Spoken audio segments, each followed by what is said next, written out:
हिंद साथियों, कैसे हैं आप सब। स्वागत करता हूं मैं आपका एक नई क्लास में। और आप पढ़ रहे हैं बायोलॉजी में श्वसन। आज एक नया टॉपिक होगा दोस्तों। उम्मीद करता हूं आपको वीडियो से मदद मिल रही होगी। और इसी तरह दोस्तों जो है बने रहें, और कोई समस्या है तो बिल्कुल कमेंट में आप करें, तभी हमें पता चलेगा कि कहाँ से समस्या है और क्या बेहतर हम कर सकते हैं। मेरा पूरा प्रयास है कि जो भी स्टेट लेवल की परीक्षाएं हैं दोस्तों और वनडे के एग्ज़ाम्स हैं, उसमें अगर साइंस आप पढ़ रहे हैं वीडियो से, तो किसी भी तरह से आपका कोई नुकसान ना हो, एक भी प्रश्न या एक भी टॉपिक आपका छूटे ना। इसमें हो सकता है कहीं जो है कुछ ज़्यादा भी हो जाए, लेकिन छूटना नहीं चाहिए। पूरी तरह से जो है हम इस बात का प्रश्नोत्तर के माध्यम से हम ध्यान रखते हैं, क्वेश्चंस एनालिसिस हम करते हैं, तो हमें जो है ये ध्यान रखना पड़ता है कि कोई भी परीक्षा में आए हुए प्रश्न जो है उस टॉपिक से अगर आप पढ़ रहे हैं तो छूटे ना। आप इस चीज़ का बराबर ध्यान रखें, और अगर कहीं से कोई शंका है तो आप कमेंट में ज़रूर लिखें। तो दोस्तों, बायोलॉजी में हम लोग पढ़ रहे हैं पादपों के बारे में, और पादपों के बारे में एक नया टॉपिक आज शुरू करेंगे। इसके पहले आपने जो है फोटोसिंथेसिस देखा, प्रकाश संश्लेषण अच्छे से समझ लिया होगा। आज हम रेस्पिरेशन या श्वसन देखेंगे दोस्तों, कि श्वसन जो होता है ये क्या है और कैसे ये जो है हैपन होता है। ठीक है, आज का जो हमारा टॉपिक है दोस्तों वो क्या है, श्वसन, जिसको हम क्या कहते हैं, रेस्पिरेशन। रेस्पिरेशन या श्वसन क्या है दोस्तों। देखिए, सभी सजीव में जो है, चाहे वो प्लांट हो चाहे वो एनिमल हो, सभी सजीवों में जो है कुछ जैविक प्रक्रियाएं होती हैं, जैसे प्रजनन है, वृद्धि है, गति है। उनमें सारी जैविक प्रक्रियाओं को पूरा करने के लिए ऊर्जा की आवश्यकता पड़ती है, ये आपको पता ही होगा। तो देखिए, ऊर्जा की आवश्यकता की पूर्ति जीव कहाँ से करते हैं, जाहिर सी बात है इसकी कुछ प्रक्रिया होगी। तो देखिए, श्वसन उसी प्रक्रिया में आता है, एक अंग है ऊर्जा उत्पादन का। इसी माध्यम से ऊर्जा उत्पादित होती है। कैसे होती है, जब भी जो है शर्करा या वसा का ऑक्सीकरण होता है, श्वसन में क्या होता है, श्वसन में कोशिकाओं में शर्करा और वसा, शर्करा ग्लूकोज भी कह सकते हैं इसे, प्लस वसा भी होती है। वसा भी जो है ऊर्जा को उत्पादित करती है। इनका क्या होता है, ऑक्सीकरण। ऑक्सीकरण मतलब समझिएगा, ऑक्सीकरण का मतलब होता है ऑक्सीजन में इनका दहन होता है। ऑक्सीजन गैस के माध्यम से इनका दहन होता है, ऊर्जा का उत्पादन होता है। तो श्वसन मूलतः क्या है, श्वसन मूलतः शर्करा या वसा का जो है ऑक्सीकरण है, और उससे जो ऊर्जा प्राप्त होती है, जीव अपनी जैविक प्रक्रियाओं को पूरा करने में इसका प्रयोग करते हैं। तो दोस्तों, ये तो हो गई मोटी मोटी बात, श्वसन आप समझ चुके होंगे। बाकी जब आप पूरी प्रक्रिया समझेंगे तो आपको समझ में आएगा कि ये कैसे क्रम से घटित होती है। आइए देखते हैं कैसे जो है ये काम करती है श्वसन प्रक्रिया। ठीक है, श्वसन हम स्टेप बाय स्टेप देखते हैं, इसमें क्या क्या मूल बातें हैं। ठीक है, देखिए, यह क्या करती है, यह क्या करती है, ऊर्जा का उत्पादन करती है। ऊर्जा का उत्पादन होता है, ठीक है, श्वसन में ऑक्सीकरण से। और ऊर्जा क्या होती है, एटीपी अणुओं में क्या हो जाती है, संचित हो जाती है, संचित हो जाती है। मतलब ग्लूकोज या शर्करा और वसा, जब इनका ऑक्सीकरण हो जाता है तो ऊर्जा निर्मित होती है, जल निकलता है, कार्बन डाइऑक्साइड निकलती है, कभी कभी दूसरे किस्म के श्वसन में एथेनॉल भी निकलता है, वो हम आगे देखेंगे। और ऊर्जा जो संचित होती है वो इसके अणुओं में संचित होती है। ये ध्यान से देखिए, एडेनोसिन ट्राइफॉस्फेट, इसको क्या कहते हैं, एडेनोसिन ट्राइफॉस्फेट। ये एटीपी के अणु होते हैं, इनमें ऊर्जा क्या हो जाती है, संचित हो जाती है श्वसन प्रक्रिया पूरा होने के बाद, ऑक्सीकरण के पश्चात। बात क्लियर हुई दोस्तों। अब आपको समझना क्या है, ठीक है। और इसमें बाय प्रोडक्ट में क्या होता है, क्या निकलता है, जल निकलेगा, CO2 निकलेगा, कभी कभी इथेनॉल निकलेगा, ठीक है। इथेनॉल कब निकलेगा आइए देखते हैं, ठीक है। चलिए ये बात आपको समझ में आई दोस्तों। अब आगे बढ़ते हैं और ये देखते हैं कि क्या है ये श्वसन। आप समझ गए कि इसमें एक प्रक्रिया नहीं होती, इसमें कई प्रक्रियाओं का ये सम्मिलित रूप है। मतलब ये कई प्रक्रियाओं का सम्मिलित रूप है, सम्मिलित रूप है, जिसमें क्या होता है, जिसमें ऊर्जा का उत्पादन होता है। ऊर्जा का उत्पादन होता मतलब क्रम बाई क्रम जो है आप देखेंगे कि जब से जैसे जो है एक एक प्रक्रिया घटित होगी, कैसे जीव द्रव्य में होगा, कैसे फिर माइटोकॉन्ड्रिया में होगा, तो कुल मिला के जो प्रक्रिया है पूरी मिला के क्या कहलाती है, श्वसन कहलाती है। ठीक है, समझ में आया। चलिए दोस्तों आगे देखते हैं इसमें क्या किस तरह काम होता है, किस तरह ये घटित होती है। देखिए बाहरी वायुमंडल से क्या लिया गया, ऑक्सीजन लिया गया। बाहरी वायुमंडल से ऑक्सीजन ग्रहण की गई। शरीर की कोशिकाओं में ये क्या है, कोशिका। शरीर की कोशिकाओं में ये ऑक्सीजन पहुंची, ठीक है। शरीर की कोशिकाओं में ऑक्सीजन पहुंच गई। अब क्या है, इतना काम तो हो गया। अब क्या है, अब देखिए यहां पर क्या होगा, एंजाइम की मदद से यहां क्या उपस्थित है, ऑक्सीजन। यहां पर ऑक्सीजन, ये है कोशिका, ये है एक कोशिका, ये बहुत सारी कोशिकाएं हैं। एक कोशिका है, यहाँ पर एंजाइम्स होते हैं, एंजाइम फंक्शन करते हैं और ऑक्सीजन की उपस्थिति में ये जो ऑक्सीजन आई है, ठीक है, ऑक्सीजन उपस्थित है यहाँ पर। अब देखिए यहाँ पर क्या है, संचित भोजन है, ठीक है। क्या है, ग्लूकोज।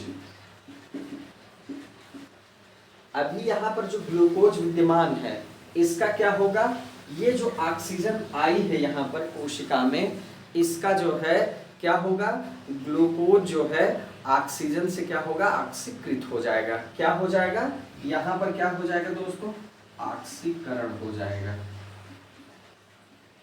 ऑक्सीजन क्या करेगी, ग्लूकोज को टुकड़ों में तोड़ देगी, ऑक्सीकरण कर लेगी। क्लियर हुआ। अब जब ऑक्सीजन जो है इसका ऑक्सीकरण कर लेती है तब क्या होगा, अब जो है एटीपी बन जाएगा, ठीक है। क्या बन जाएगा,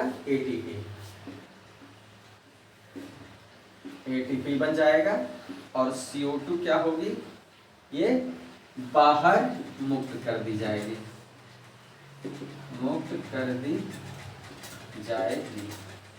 किस तरह मतलब काम हुआ, कोशिका में देखिए, कोशिका में क्या है, ग्लूकोज है ऑलरेडी, ठीक है। कोशिका में ऑलरेडी ग्लूकोज है। बाहर से श्वसन के माध्यम से, चाहे देखिए पौधों में हो चाहे वो जंतुओं में हो पहले हम आपको पौधों में बताएंगे, जंतुओं के टॉपिक में हम जंतुओं में बताएंगे। अभी देखिए हम लोग प्लांट के बारे में पढ़ रहे हैं, लेकिन मोटी मोटी बात आप समझिए दोस्तों। ऑक्सीजन जब चाहे पौधों में चाहे जंतुओं में ग्रहण किया जाता है तो कोशिकाओं में जब ये ऑक्सीजन पहुंचती है तो वहाँ जो संचित भोजन होता है ग्लूकोज, उसका क्या होता है, वहाँ बहुत सारे विशिष्ट एंजाइम्स होते हैं, उनकी मदद से क्या होता है, ऑक्सीकरण होता है। क्या होता है, ऑक्सीकरण होता है। और उस ऑक्सीकरण के पश्चात क्या होता है, तीन चीजें बनती हैं, ऊर्जा, CO2, जल। ये जो तीन चीजें हैं, ऊर्जा, CO2 और जल, तो ये CO2 क्या होती है, बाहर निकाल दी जाती है। जल भी एक तरह से बाई प्रोडक्ट है, वो भी जो है बाद में रिलीज किया जाता है और तरह से उत्सर्जन तंत्र से। और ऊर्जा जो होती है ये क्या होती है, ये जैव अणुओं में, ध्यान दीजिएगा एटीपी क्या है, जैव अणु है, तो ये जैव अणुओं में एटीपी के रूप में संचित हो जाती है। बिल्कुल सिंपल प्रोसेस है। अब आप इस प्रोसेस को समझ गए हैं, आगे और चीज़ों को हम डिस्क्राइब करते हैं।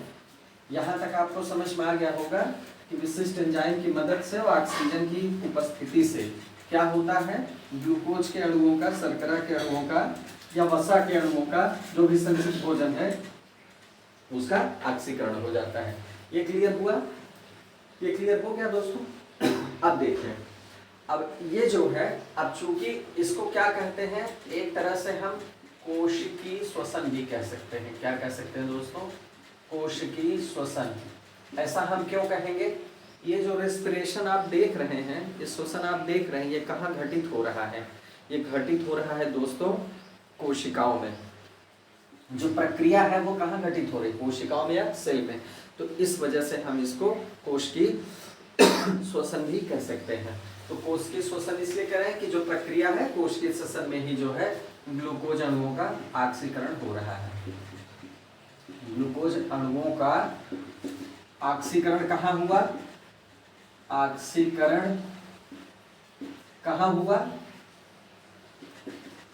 कोशिकाओं में। चूंकि ग्लूकोज अणुओं का ऑक्सीकरण क्या हुआ? कोशिकाओं में हुआ। कैसे हुआ आपने अभी देखा, इसलिए इसको हम कोशिकीय श्वसन भी कह सकते हैं। ये लॉजिक है कोशिकीय श्वसन कहने का। समझ में आया? चलिए दोस्तों, अब देखिए ये भी बात आपको समझ में आ गई। अब हमें जो समझना है दोस्तों, वो समझना है कि क्या ये जो है ऑक्सीजन की उपस्थिति से ही श्वसन संभव है या इसके अलावा भी श्वसन हो सकता है। तो देखिए अब आते हैं महत्वपूर्ण बात पे कि जो है संपूर्ण जो कोशिका श्वसन है या श्वसन की जो प्रक्रिया है ये दो प्रकार से होती है। दो प्रकार से घटित होती है ये श्वसन की प्रक्रिया। ठीक है, जो पहला है इसको हम कह सकते हैं अवायवीय श्वसन, जिसको हम एनारोबिक रेस्पिरेशन कहते हैं, अवायवीय श्वसन। और दूसरा जो है वो वायवीय श्वसन, एरोबिक रेस्पिरेशन। एरोबिक और एनारोबिक। ठीक है, एनारोबिक। तो एनारोबिक और एरोबिक दोनों में अंतर क्या है? वायवीय और अवायवीय का है। यहाँ पर आप वायवीय देख रहे हैं, इसका मतलब ये हुआ, सिंपल सी बात अभी हम डिस्क्राइब करेंगे। वायवीय का मतलब वायु में, या वायु जिसको हम कहते हैं आपको पता है वो ऑक्सीजन मतलब होता है। मतलब ये ऑक्सीजन की उपस्थिति में होती है श्वसन प्रक्रिया, और ये जो प्रक्रिया होती है ऑक्सीजन की अनुपस्थिति में होती है। लेकिन होती जरूर है, क्योंकि कोशिका को भोजन चाहिए, कोशिका को ऊर्जा चाहिए, उसकी अपनी प्रक्रिया है, कुछ अंतर है वो हम देखेंगे। तो आइए, दोनों चीज आप समझ गए, दोनों में अंतर सिर्फ ऑक्सीजन की उपस्थिति का है। ठीक है, अब आइए देखते हैं दोस्तों, एक एक करके समझते हैं ताकि कोई चीज ऐसी ना हो जो आपसे बच जाए, छूट जाए। ठीक है, आइए समझा जाए। सबसे पहले जो हम देखेंगे दोस्तों वो देखेंगे अवायवीय श्वसन। पहली चीज जो देखेंगे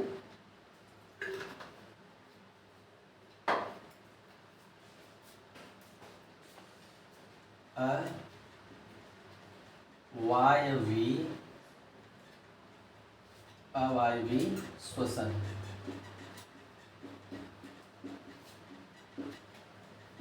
एनारोबिक रेस्पिरेशन। ठीक है, अवायवीय श्वसन। ये श्वसन क्या है दोस्तों? ये श्वसन जो है, ये श्वसन का, ध्यान दीजिए, यह जो श्वसन का क्या होता है? प्रथम चरण होता है। श्वसन का प्रथम चरण। अब देखिए प्रथम चरण का मतलब क्या हुआ? हमने बताया कि दोनों ही बिल्कुल अलग अलग चीजें हैं, लेकिन दोस्तों दरअसल जो श्वसन शुरू ही होता है वो प्रथम चरण से शुरू होता है। इसके बाद जो है आगे की प्रक्रियाएं जो है घटित होती हैं। तो श्वसन का ये बिल्कुल फर्स्ट स्टेप होता है, प्रथम चरण। कैसे होता है अभी आप देखिए। ठीक है, अवायवीय श्वसन क्या है? ये श्वसन का प्रथम चरण है, पहली बात। और ये होता कैसे है? ये क्या होता है? ऑक्सीजन की उपस्थिति में। जो ऑक्सीजन की उपस्थिति में होता है। ठीक है, ऑक्सीजन की अवायवीय है तो इसलिए जो है अनुपस्थिति में होगा। अनुपस्थिति में, अनुपस्थिति में होगा आंशिक विखंडन, मतलब बहुत आंशिक रूप से विखंडन होता है, आंशिक रूप से विखंडन। श्वसन का प्रथम चरण है जो ऑक्सीजन की अनुपस्थिति में आंशिक रूप से विखंडन के रूप में होता है, मतलब इसमें आंशिक विखंडन ही होता है ग्लूकोज का, बहुत कंप्लीट विखंडन नहीं होता, ऊर्जा भी इसलिए कम निकलती है। तो ये प्रथम चरण है और बिल्कुल कंफ्यूज मत करिएगा, लिखने में गलती हो जाए, सुनने में तो समझ पाएगा, लेकिन अनुपस्थिति क्योंकि एनारोबिक रेस्पिरेशन है, अवायवीय श्वसन है, अ का मतलब हो गया वायवीय नहीं है। क्लियर हुआ? अब इसमें दूसरी बात क्या मैंने बताया, बहुत कम ऊर्जा निकलती है, बहुत कम ऊर्जा निकलती है। दूसरी बात महत्वपूर्ण है, ऊर्जा इसमें कम निकलती है, वायवीय श्वसन की तुलना में इसमें ऊर्जा कम निकलती है। देखिए जब काम पूरा हुआ ही नहीं या कम काम हुआ तो जाहिर सी बात है काम चल जाता है, लेकिन जो है ऊर्जा कम निकलती है क्योंकि विखंडन ही आंशिक होता है। क्लियर हुआ? ठीक है। अब देखिए इसमें होता क्या है,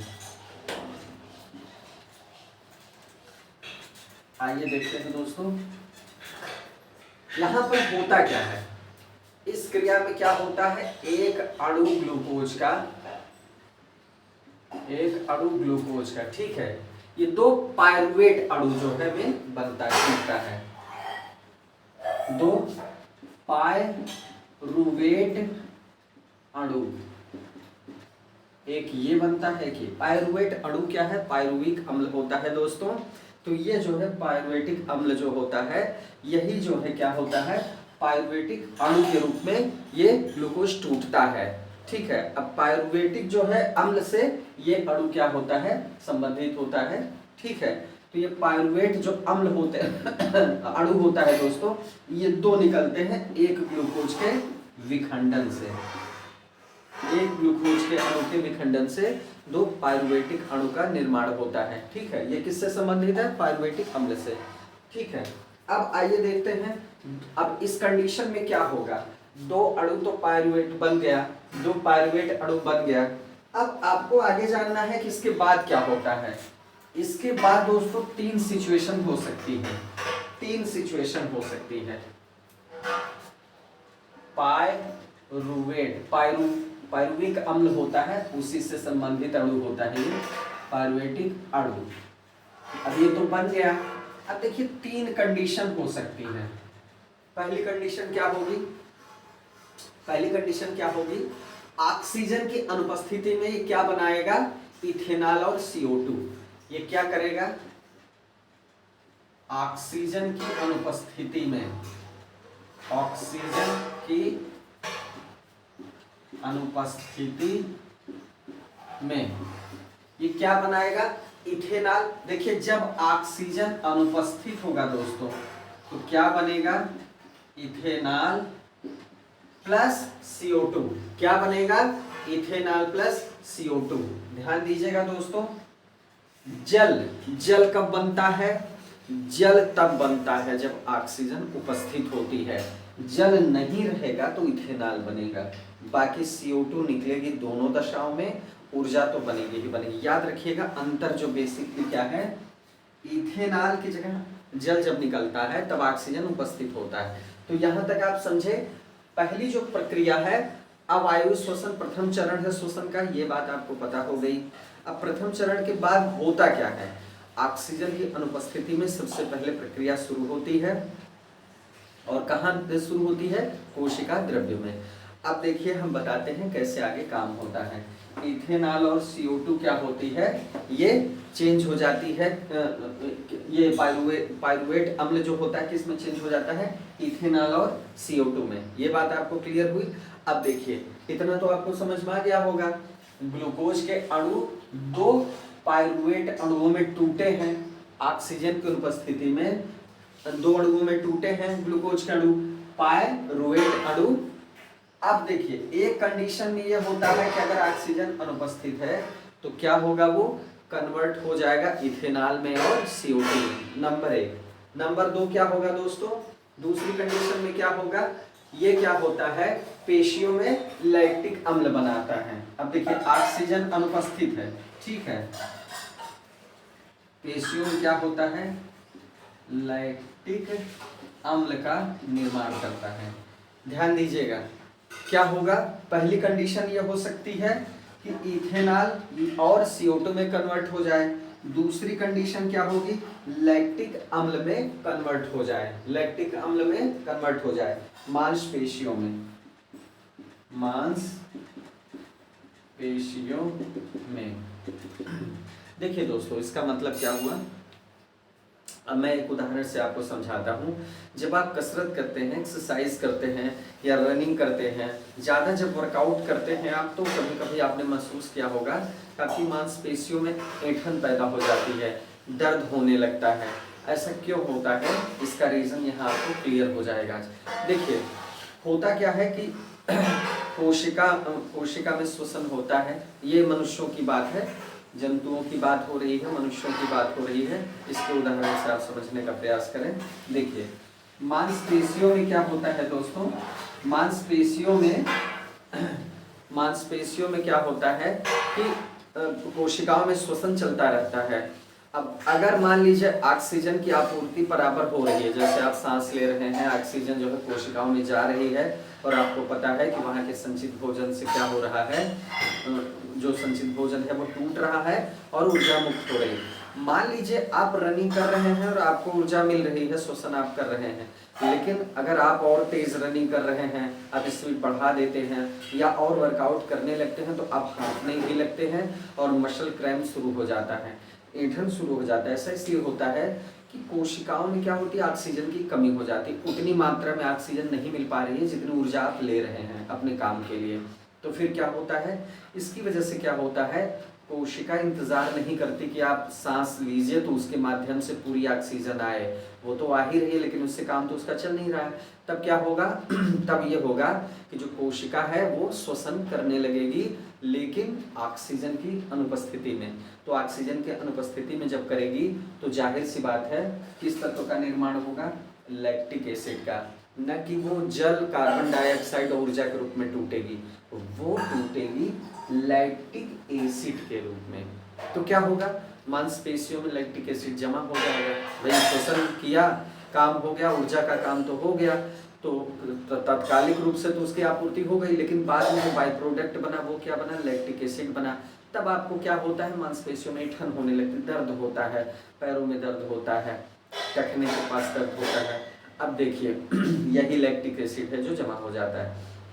अब दोस्तों इसका उपाय क्या है, आप जो है शॉवर ले लीजिए गुनगुने पानी से, गर्म पानी से, या फिर तेल से या गर्म पानी से मालिश कर लीजिए अच्छे से, तो आपको दर्द आराम हो जाता है। क्यों होता है, क्योंकि जब आप मालिश करते हैं या गुनगुने पानी से स्नान कर लेते हैं, तब क्या होगा, तब वो जो लैक्टिक एसिड है वो टूट जाता है, जल में CO2 में टूट जाता है। कैसे टूटता है, जब आप मालिश करते हैं तो रक्त में जो है क्या होता है, ऑक्सीजन की आपूर्ति बढ़ जाती है। भाई आप मलेंगे, मालिश करेंगे तो ऑक्सीजन का प्रवाह जो है थोड़ा सा ज़्यादा हो जाएगा पहले से। अब जब ऑक्सीजन मिलने लगेगी तो लैक्टिक एसिड जो पूरी तरह से विखंडित नहीं हुआ था, वो क्या करता है, टूटने लगता है, तो जल में निर्मित हो जाता है वो, और कार्बन डाइऑक्साइड में निर्मित हो जाता है। तो ये दूसरी वाली कंडीशन हमने अच्छे से समझा दी। इसमें जो है दोस्तों व्यवहारिक उदाहरण है ये, तो इससे आप समझ गए कि ये किस तरह होता है। ये देखिए ये किस में होता है, ये जो पहली वाली कंडीशन है, इथेनॉल जो बनता है, इथेनॉल जो बनता है और CO2, ये किस में बनता है, ईस्ट में या खमीर में। खमीर, जो ईस्ट या खमीर होता है ये एक जीव है, और जीव में क्या है, कवक है।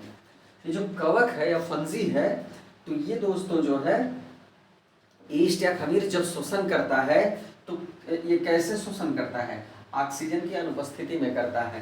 तो इसमें क्या होता है, इथेनॉल बनता है बायो प्रोडक्ट के रूप में, और CO2 बनता है। और ये प्रक्रिया क्या कहलाती है, किण्वीकरण या किण्वन या फर्मेंटेशन।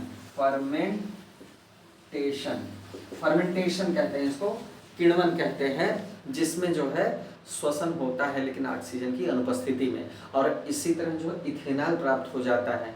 इथेनॉल आवश्यक तत्व है, अगर यही ऑक्सीजन की उपस्थिति में कराएंगे तो जल में बदल जाएगा, लेकिन ये भी फायदेमंद है ताकि जो है इथेनॉल प्राप्त हो सके। अगर ये ऑक्सीजन की अनुपस्थिति में ये अवायवीय श्वसन न होता तो इथेनॉल हमें प्राप्त न होता। क्लियर हुआ? तो ये ईस्ट में होता है। और दूसरी कंडीशन जो लैक्टिक एसिड के प्रोड्यूस होने की है वो हमने आपको बता दी। तीसरी एक और कंडीशन होती है दोस्तों, आइए उसको देख लेते हैं। तीसरी कंडीशन में क्या होता है ये देखा जाए। तीसरी कंडीशन जो होती है दोस्तों, दो कंडीशन तो हो गई, अब तीसरी कंडीशन ये होती है कि पेशी को, चलिए ये तो आपको समझ में आ गया। आज देखिए, अगर ऑक्सीजन उपस्थित है तब क्या होगा, ऑक्सीजन अगर उपस्थित है तब क्या होगा। पायरुवेट अणु तो बना ही है, ये तो आप जान ही रहे हैं। तब ये पायरुवेट अणु क्या करेगा, ये क्या करेगा, इसका पूर्ण ऑक्सीकरण हो जाएगा। अगर दो कंडीशन में आपने देखा ऑक्सीजन अनुपस्थित है, अब ऑक्सीजन की उपस्थिति में आपने दोनों जो कंडीशन देखी उसमें क्या है, ग्लूकोज से देखिए पायरुवेट अम्ल बना दो अणुओं के रूप में। पायरुवेट अम्ल जो है 3 कंडीशन उसके साथ हो सकती है, यही मैं बता रहा हूं आपको। पायरुवेट जो अणु होता है उसके साथ 3 कंडीशन हो सकती है। 2 कंडीशन ऐसी है जिसमें श्वसन क्या है, अवायु रूप से होगा। तो एक तो जैसे मसल्स में आपने देखा कि अगर लैक्टिक एसिड भी हो सकता है, जमा हो सकता है अगर उसका पूर्ण ऑक्सीकरण नहीं हो रहा है। पहली कंडीशन में देखा कि किण्वन की जो प्रक्रिया ईस्ट में होती है उसमें भी जो है क्या बनता है, जैसे एक में लैक्टिक एसिड बनता है तो वहां पर इथेनॉल बनता है और CO2 मुक्त होती, सब में CO2 निकलेगी। अब देखिए ऑक्सीजन की उपस्थिति में भी पायरुवेट अम्ल जो है कन्वर्ट होता है, तो किस में कन्वर्ट होगा, अब इसका क्या होगा, ऑक्सीजन चूंकि है तो पूर्ण ऑक्सीकरण हो जाएगा।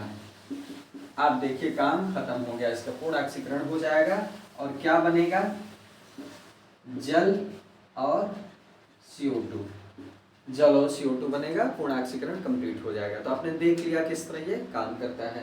ठीक है, समझ में आ गया दोस्तों? चलिए ये समझ में आ गया। अब जब ऑक्सीजन की उपस्थिति से होगा तो ये क्या होगा, वायवीय श्वसन, और ऑक्सीजन की अनुपस्थिति से होगा तब ये क्या कहलाएगा, अवायवीय श्वसन। समझ में आ गया? आइए ये तो अवायवीय श्वसन हो गया, और वायवीय श्वसन देख लेते हैं। दूसरा है वायवीय श्वसन, इसको कहते हैं एरोबिक रेस्पिरेशन। एरोबिक रेस्पिरेशन, वायवीय श्वसन देख लेते हैं दोस्तों। वायवीय श्वसन क्या है, अब देखिए श्वसन का प्रथम चरण किस में होता है, अवायवीय श्वसन में होता है। ठीक है, क्या बना था, क्या बना था, पायरुवेट अणु, पायरुवेट अणु।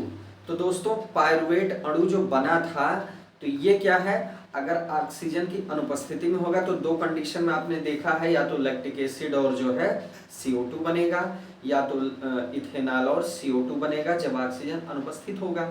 पायरुवेट अणु जो है ऑक्सीजन उपस्थिति में क्या बनेगा, फिर जो है ऊर्जा निकलेगी, जल निकलेगा और क्या निकलेगा, CO2, ये ऑक्सीजन की उपस्थिति में। तो लेकिन जब ऑक्सीजन की उपस्थिति में होगा तब क्या होगा, अब इसको डिटेल में देख लीजिए। ये किस में होगा, वायवीय में ही होगा, वायवीय श्वसन नहीं होगा, क्योंकि इसमें क्या है, ऑक्सीजन उपस्थित है। ऑक्सीजन क्या है, ऑक्सीजन क्या है, उपस्थित है, इसमें ऑक्सीजन उपस्थित है। तो अब देखिए पायरुवेट अणु क्या होता है, ये कहाँ चला जाता है, ये माइटोकॉन्ड्रिया में चला जाता है। ठीक है, यहाँ ये कहाँ चला जाता है, ध्यान दीजिएगा, ये जो पायरुवेट, बात कहीं कंफ्यूज मत करिएगा दोस्तों। देखिए ये है कोशिका, ये है माइटोकॉन्ड्रिया,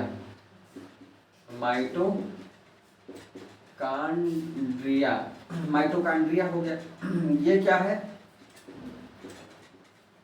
कोशिका द्रव्य, इतना तो आप समझ ही रहे हैं। ये कोशिका है जिसमें ये कोशिका और भी कोशिकांग होते हैं, यहाँ हमें यही समझना है।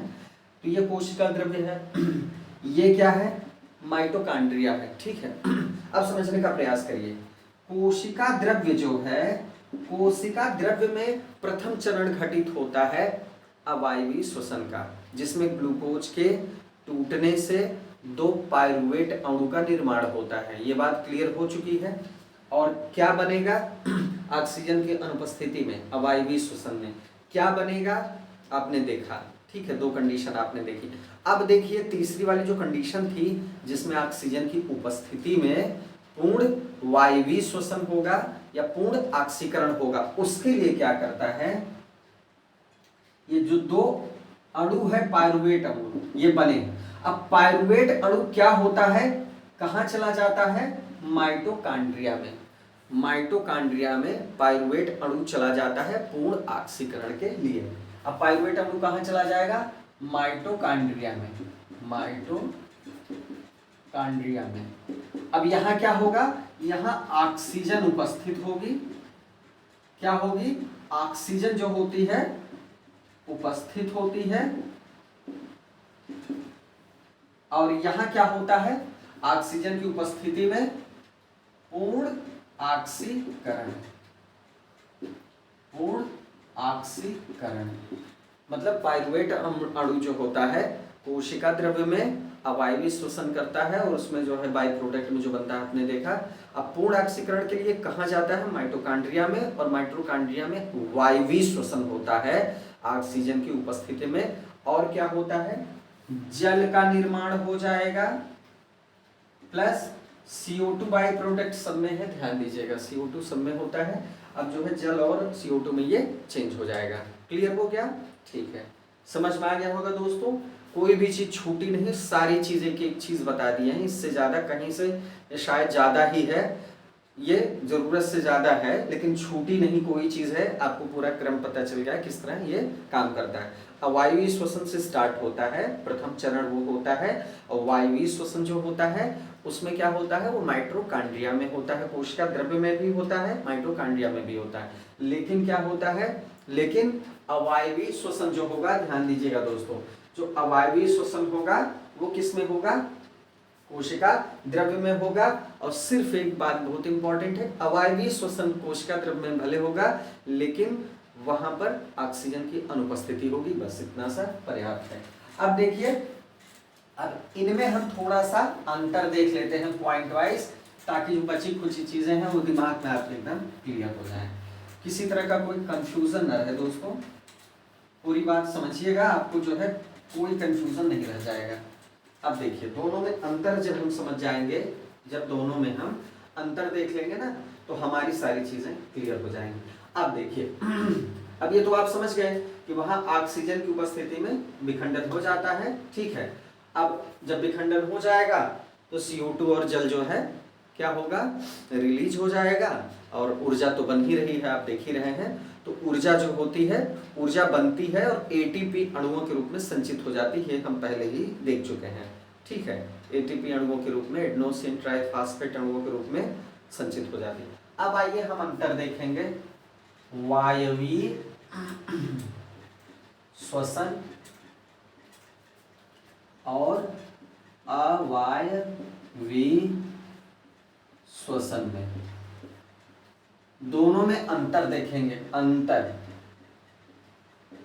देखते हैं, ठीक है, क्या अंतर दोनों में है। सबसे पहला अंतर, जो सबसे पहला अंतर है, ये क्या होता है, ऑक्सीजन की उपस्थिति में, ये चलिए अनुपस्थित है, ठीक है। क्या अनुपस्थित है, ऑक्सीजन अवायु में अनुपस्थित है, क्लियर हुआ। दूसरा, वायवीय में देखिए, वायवीय में भी श्वसन जो होता है ये कोशिका द्रव्य में, कोशिका द्रव्य में, कोशिका द्रव्य में क्या होता है, प्रथम चरण होता है, प्रथम चरण। और द्वितीय चरण कहां होता है, द्वितीय चरण कहां होता है, माइटोकॉन्ड्रिया में। माइटोकॉन्ड्रिया में द्वितीय चरण होता है, पहला चरण कोशिका द्रव्य में होता है। ठीक है, जहां पर वायवीय श्वसन होता है वहां भी जो है कोशिका द्रव्य से स्टार्ट होता है, फिर माइटोकॉन्ड्रिया में होता है। ये बताने का मतलब है यहाँ क्या होता है दूसरे पॉइंट में, पूरी प्रक्रिया क्या होती है, पूरी प्रक्रिया कोशिका द्रव्य में घटित होती है, घटित होती है। पूरी जो प्रोसेस है वो कोशिका द्रव्य में ही घटित हो जाती है अवायवीय श्वसन में। ठीक है, समझ में आया। अब देखिए, अब इसमें तीसरी चीज क्या है, ग्लूकोज का पूर्ण ऑक्सीकरण। मतलब ग्लूकोज का क्या होता है, पूर्ण ऑक्सीकरण होता है। ठीक है, और क्या होता है, CO2 और जल का निर्माण, CO2 और जल का निर्माण होता है। और यहाँ क्या होता है, ग्लूकोज का आंशिक वो होता है। ठीक है, ठीक है। अब देखिए तीसरा यहाँ पर क्या है,